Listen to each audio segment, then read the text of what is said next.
East west మీద E1 నుంచి E16 దాకా రోడ్డు జరుగుతున్నాయి, ట్రంక్ రోడ్స్. అదేవిధంగా N1, N2, N18 north to south మీద ఒక 18 బ్రిడ్జిలు జరుగుతున్నాయి. 18 రోడ్లు, 18 బ్రిడ్జిలు. 18 రోడ్లు అయినప్పుడు క్రాస్ వస్తాయి. సో వాటి వల్ల వాటర్ అబ్స్ట్రక్షన్ వెనక తన్నొచ్చనే ముందు జాగ్రత్తగా యాక్చువల్గా నిన్న ఇవాళ విజిట్ చేయడం జరిగింది. ఎక్కడైతే డైవర్ట్ చేశారు, ఇప్పుడు ఇక్కడ మనం డైవర్ట్ చేసిన దగ్గర చూస్తే ఇక్కడ రీజనబుల్గా వెడల్పుగా ఉంది. అదే N7 దగ్గరికి పోతే ఆ డైవర్ట్ చేసిన కెనాల్ కేవలం 4 అడుగులు వెడల్పు ఉంది. 4 అడుగులే. రేపు ఫ్లడ్ వచ్చినప్పుడు 4 అడుగుల ఫ్లో కాదు. అందుకని దాన్ని కొంత వైడెన్ చేయమన్నాం. ఆ విధంగా యాక్చువల్గా ముందు జాగ్రత్తగా ఈ డెసిషన్స్ తీసుకుంటూ ఇవన్నీ ఇన్స్ట్రక్షన్ చేయడం జరిగింది.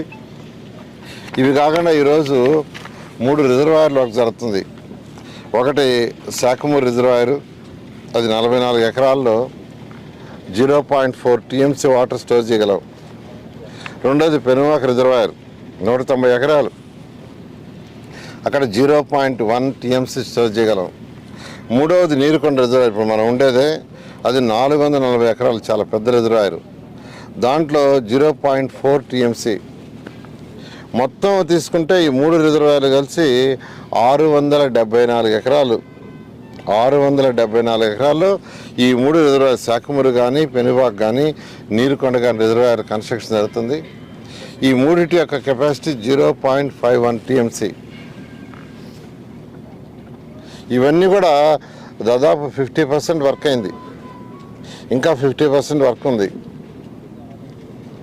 ఈ సీజన్ అయిపోయి నెక్స్ట్ అంటే 2027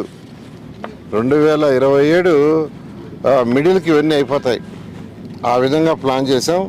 అదేవిధంగా కొండవీటివాగు 23.7 కిలోమీటర్లు, పాలవాగు 16.7 కిలోమీటర్లు, గ్రావిటీ కెనాల్ 7.84 కిలోమీటర్లు, ఇవి మొత్తం 48.3 కిలోమీటర్లు. ఇదైతే మెజారిటీ తవ్వేశారు. కెనాల్ మెజారిటీ ఏదైతే చేయాలో 48.3 కిలోమీటర్ పూర్తయింది.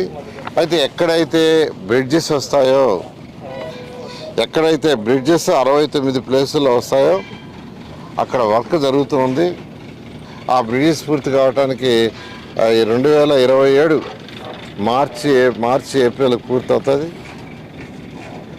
అయితే అక్కడ వాటర్ అబ్స్ట్రక్షన్ అయ్యి వెనక్కి తన్నొచ్చు అని ముందు జాగ్రత్తగా ఈ ఇన్స్పెక్షన్ చేసి వాళ్ళకి ఇన్స్ట్రక్షన్ ఇవ్వడం జరిగింది. ఓకే, ఖచ్చితంగానండి. ఒక 3 to 4 months బ్రేక్ వస్తుంది. అందువల్ల ప్లానింగ్లోనే సంవత్సరంలో 9 నెలలే వర్క్ జరుగుతుందని ముందే ఎస్టిమేషన్ వేశారు. వాళ్ళకి ఇచ్చిన ఏదైతే 3 సంవత్సరాలు లేఅవుట్స్, 2.5 సంవత్సరం ట్రంక్ రోడ్స్ టైం ఇచ్చాము, దాంట్లో ఎవ్రీ ఇయర్ ఒక 3 నెలలు వర్షాల వల్ల వర్క్ జాప్యం జరుగుతుందని క్యాలిక్యులేట్ చేసే ఇచ్చారు. Okay, thank you. ఆడకి పోయిన 20 మంది రైతుల్లో మళ్ళీ మధ్యాహ్నం వచ్చి ఒక రైతు ల్యాండ్ పూలింగ్కి ఇచ్చారు. మీరే చూసుంటారు, మీ సోషల్ మీడియాలోనే వచ్చింది. అలా ఉంటుంది. అంటే వాళ్ళకి ఇవ్వాలని ఉంది, రెచ్చగొట్టే ప్రయత్నాలు చేస్తున్నారు, రెచ్చగొట్టి విధ్వంసం సృష్టించాలని. అసలు రైతుల్లో ఇంక ఇవ్వాల్సింది కేవలం వెరీ ఫ్యూ. నేను చెప్పాను మీకు, 35,000 మంది రైతులు ఇచ్చేశారండి. 35,000 మంది, 35,000 మంది రైతులు ఇచ్చి కొద్దిమంది ఇవ్వాల. ఇంకా వాళ్ళు కూడా మేము ల్యాండ్ పూలింగ్కే రమ్మంటున్నాం, ల్యాండ్ అక్విజిషన్ వద్దు అంటున్నాం మేమే.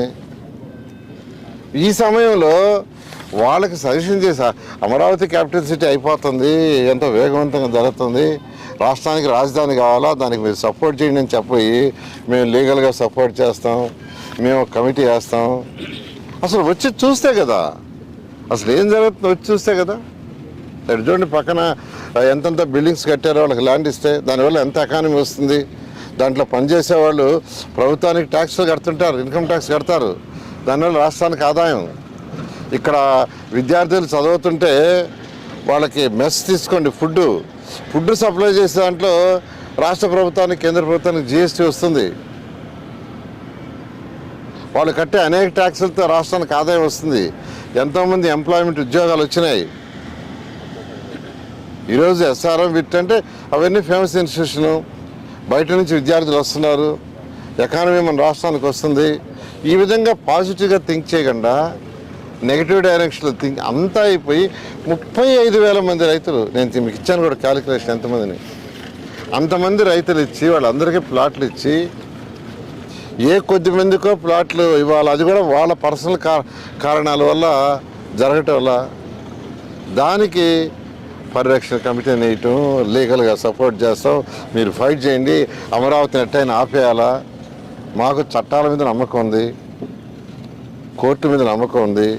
ఇది ప్రజల కోసం చేసేది, ఒక రాష్ట్రం కోసం చేసేది, ఒక రాష్ట్రంలో ఉన్న 28 జిల్లాల యొక్క ఆర్థిక స్థితిని పెంచేదానికి కట్టే రాజధాని ఇది. అందువల్ల ఏది ఏమైనా ఈ రాజధాని అనేది అనుకున్న ప్రకారం 2028 ఆగస్టుకి గౌరవ ముఖ్యమంత్రి గారు ఇచ్చిన టార్గెట్ ప్రకారం బేసిక్ ఇన్ఫ్రాస్ట్రక్చర్ పూర్తి చేయడం జరుగుతుంది.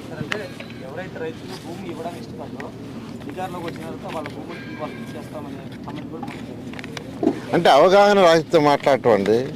వాళ్ళు భూమి ఇచ్చారు, లేఅవుట్స్ చేసాం, ప్లాట్లు ఇచ్చాము, రోడ్లు వేసేస్తున్నాం, ట్రంక్ రోడ్స్ వేస్తున్నాం, లేఅవుట్స్ రోడ్స్ వేస్తున్నాం, అన్నీ కావాల్సిన ఇన్ఫ్రాస్ట్రక్చర్ మొత్తం ఇస్తున్నాం. అవన్నీ పగలు కొడతాడా, అవన్నీ తీసేస్తాడా? చెప్పండి, అది చెప్పాలి కదా. ఇప్పుడు 350 కిలోమీటర్లు ట్రంక్ రోడ్స్ వేస్తూ 1500 కిలోమీటర్ ట్రంక్ రోడ్స్ వేస్తూ దాంట్లో యూజిడి వేస్తున్నాం, రీసైక్లింగ్ వాటర్ మళ్ళీ దానికి లైన్స్ వేస్తున్నాం.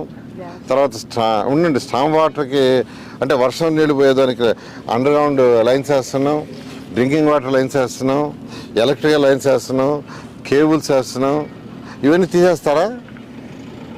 తీసేసి మళ్ళా రోడ్లన్నీ చెడగొట్టిస్తారా? ఏదైనా మాట్లాడేటప్పుడు ఒక ఆలోచనతో, ఒక ముఖ్యమంత్రిగా పనిచేసిన వాడు ఆలోచనతో ఏదైనా మాట చెప్పాలా. అంతేగాని నేను రాగానే అన్నీ నీకు ఇచ్చేస్తానంటే ఎలా జరగద్ది? ఏదైనా సాధ్యమే చేయాలి. Okay, thank you. అంటే ఏదైతే మనకు పంపింగ్ స్టేషన్లు ఉన్నాయో, పంపింగ్ స్టేషన్లో 15 మోటార్స్ ఉన్నాయి. వాటిని వర్షాకాలం వస్తుంది కాబట్టి వాటిలన్నింటినీ సర్వీస్ చేసుకుంటున్నారు, సర్వీస్ మోటార్స్. ఇంకా 3 మోటార్లు సర్వీస్ చేయాలా. ఆ 3 మోటార్లు కూడా 10 రోజుల్లో పూర్తవుతాయి. ఈ నేపథ్యంలో అక్కడ గట్టేశారు. ఎందుకంటే ఆ మోటార్లు పెట్టిన దాని ముందు ఒక చిన్న ట్యాంక్ చేశారు. ఆ ట్యాంకులోకి వాటర్ వస్తే దాని నుంచి పంపింగ్ చేసే సిస్టమ్. ఆ ట్యాంకులోకి నీళ్లు రాకుండా యాక్చువల్గా అడ్డేశారు, ఎందుకంటే సర్వీస్ చేస్తున్నారు కాబట్టి.